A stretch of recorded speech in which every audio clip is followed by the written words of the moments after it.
Hammaga assalomu alaykum o'rtoqlar, kuninglar xayrli o'tsin. Elektromobil navorot yoqadi, lekin menga batareyada yurishi, powerbankli yoqmaydi.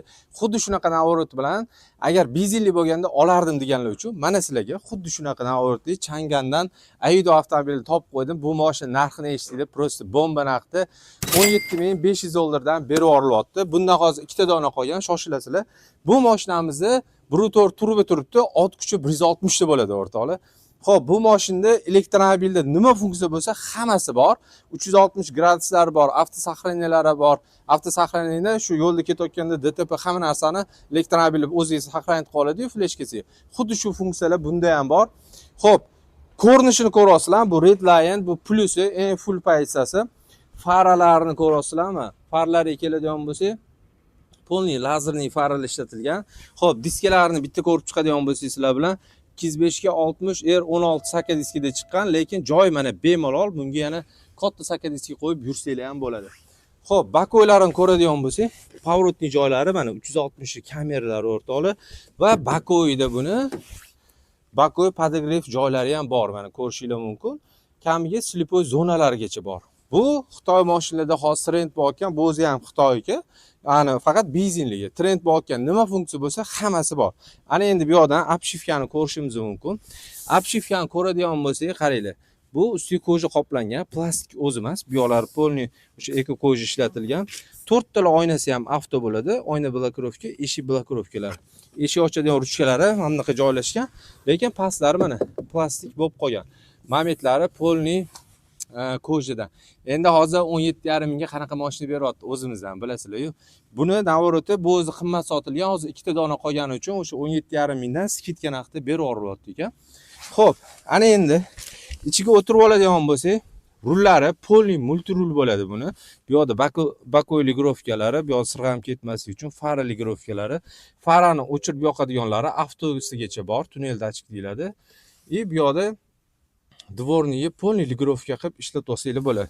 Sdenalarga keladigan bo'lsa, sdena faqat elektr emas ekan, mexanika, lekin tepaga ko'tarib tushirib, hammasini ligrovka qilsanglar bo'ladi.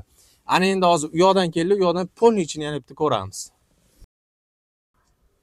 Xo'p, birinchi o'chir sdenalarni ko'radigan bo'lsangiz, sdenalarda bakoy podержкаларni ko'ryapsizlarmi? Polniy koja ishlatilgan. Bu yerda perforatsiyali o'rtoqlar va mana torpedkalarni ko'rishingiz mumkin. Yumshoq material, shumkalari ham normalniy, dizaynni lekin yorib qo'yishgan ekan. Xo'p, barcha o'yinni ochadigan bo'lsak, bemalol dokumentlar qo'yib yursanglar bo'ladi. Ana endi qaranglar, bu yerda stop startlari bor va mashinamizni pultini o'zi ko'rinishi mana bunaqa tarzda. Shuni bitta zavod qiladigan bo'lsak, xo'p, bu yerda mexanический mana knopkalar qo'yilgan, pechka, hammasini mana shundan bemalol ishlatib olsanglar bo'ladi, yoqib. Hamma narsa bu yerda monitorda ko'rinib turadi. Bu yerda bitta displeysi qo'yilgan, bu displeyda hamma narsa bor. Bu yerda yana ikkinchi displeysi ham bor. Rullari aytgandek multirul bo'ladi va rullarni tepaga, pastga, ichkariga kirgizib, xohlagancha o'zingizga udobna qilib ligrovka qo'ysanglar bo'ladi. Xo'p, bu mashinamizda qaranglar. 3 ta rejim bo'ladi. Eko, normal, sport rejimlari bor. Mana bu yoqdan sraz bossanglar 360 ga kirib ketadi. Bu yoqda avtosaqlaniyani ko'rib olasizlar. Hattoki bu mashinada avtoxol ham bor. Buni avtoxoli qaranglar. Malibu 2larda ham avtoxol qanaqa ishlaydi? Sitor kelib to'xtaganinglarda motor o'chadi, yurganda zavod bo'lib yuradi. Bunda unaqa emas, motor zavod bo'lib turadi. Elektromobilda qanaqa ishlasa, xuddi shunaqa ishlab beryapti. Men hozir o'zim haydab test qildim. Tortishlari ham zo'r lekin. Xo'p, pastini ko'radigan bo'lsak, mana bu narsalar qo'yib qo'ysanglar bo'ladi. Mana bu yerda fleshki joylari, 12 voltli joylari, bu yerda USB joylari ham bor.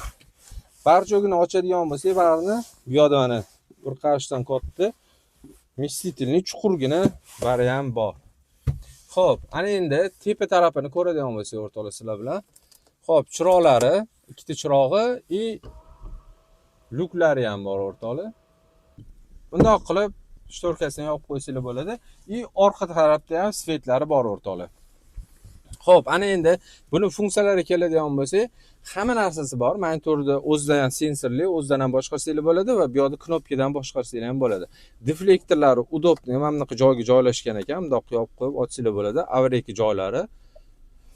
O'zimizga udobniy stilda yasalgan mashina ekan bu. Xo'p, hozir oldalarini ko'rdik. Mana bu 190 rulda bemalol o'tiribman. Ana endi sizlar bilan orqa tarafga o'tib, orqasini kattaligini ko'rib chiqamiz. Keyingi tormoshini ham ko'ramiz sizlar bilan. Xo'p, orqasini ochishdan oldin yana bitta ma'lumoti. Xo'p, orqasini ko'radigan bo'lsak, tormozlari orqalari ham super, baraban emas, oldi ham orqalari ham super ishlatilgan ekan.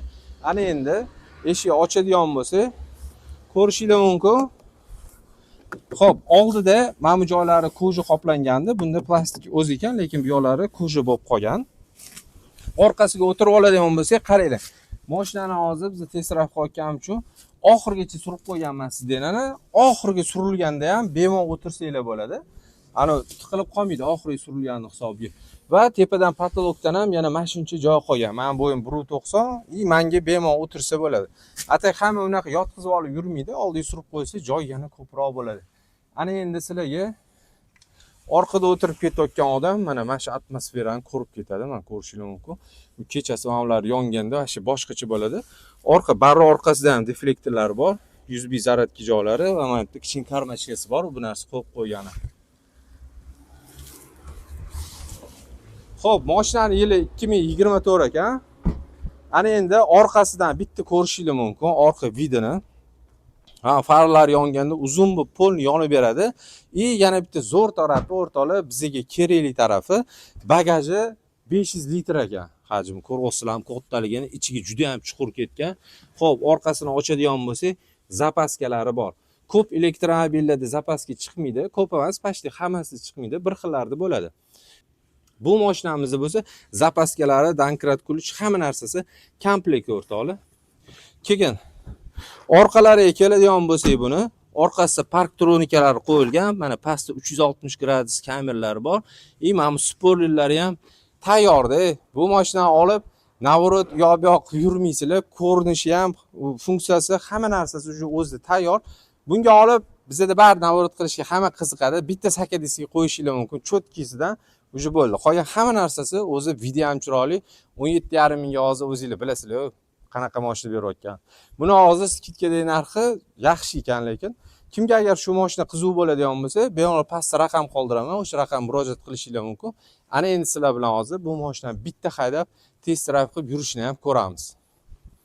Xo'p, mana sizlar bilan o'tirib oldik. Endi hozir bitta haydab ko'ramiz. Lekin benzinli bo'lsa ham yangi motorlarni bilasizlar, ovozi unaqa baland bo'lmaydi. Xo'p, buni olamiz. Buni rasxoti 100 kilometrga o'zi 6 ta deyilgan, 7 ta, 8 ta balki yer. Avtoxol qanaqa ishlaydiganlar uchun remey обязательно taqilgan bo'lish kerak. Avtoxol o'zi nima u deb ko'p savol berishadi, bilmaganlar uchun mana ham knopkani bitta bosamiz, chiroq yonib. Probkalarda vashi zo'r narsa, mana tormozdan oyog'ingizlar olasizlar, yurmaydi, o'zi suradi. Gazni bosganinglarda yuradi. Avtoxol shunaqa kuchli ishlaydi. Tormozni yana bitta bosib qo'yasizlar, bo'ldi. Hadeb skorostidan olib, skorost qo'yish shart emas bularni. Shunday qilib yana yurib ketaverasizlar bemalol. Xo'p, kelgan sport rejimlarini mana shu o'zidan o'tkazib yorsa bo'ladi. Hozir bizda mana ekoda turibdi. Biz uni normal, mana sportga qo'yamiz. Yurishi lekin benzin bo'lsa, ham turbo motor bo'lgani uchun endi ot kuchi ham kichkina bo'lsa ham 160 ta ekan. Pedalga risk bilinyapti sразу. Keyin ko'p savol berishadi, benzinli mashinaga gaz qo'ysa bo'ladimi, yo'qmi deb. Xo'p, bunga metan qo'yib bo'lmasa ham turbinasini hisobiga, lekin propan qo'ysa bo'lar ekan. Bu ham bitta sizlarga ma'lumot olib turib, metan qo'ysa bo'ladimi, yo'qmi deb ko'pchilik so'raydi. Metan emas, propan qo'ysa bo'lar ekan. Endi turbinasi borligi uchun. Dijashyogi. Xo'p, mana hozir 38 da o'tib ketdim. Hadovoy lekin haqiqatan yumshoq ekan buni, normal yurishlari.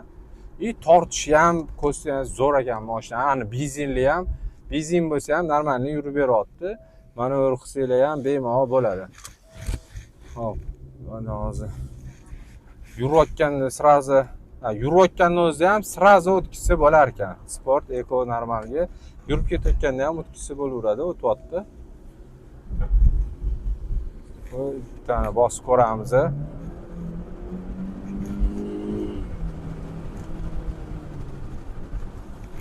Xo'p, o'rtoqlar, mana yurishni ham ko'rdinglar. Mashina yo'qmas. Kimga agar shu mashina qiziq bo'lsa, pastda raqamlarga qoldiraman. Bundan tashqari bizda boshqa turdagi Changanga bog'liq hamma mashina bor. Honjilar ham bor hozir kunda. Qanaqa mashina kerak bo'ladigan bo'lsa, sizlarga bemalol aloqaga chiqaverasizlar. Bizda bor mashinalar hammasini nalichiga yetkazib beramiz. Hammaga rahmat, sog' bo'linglar.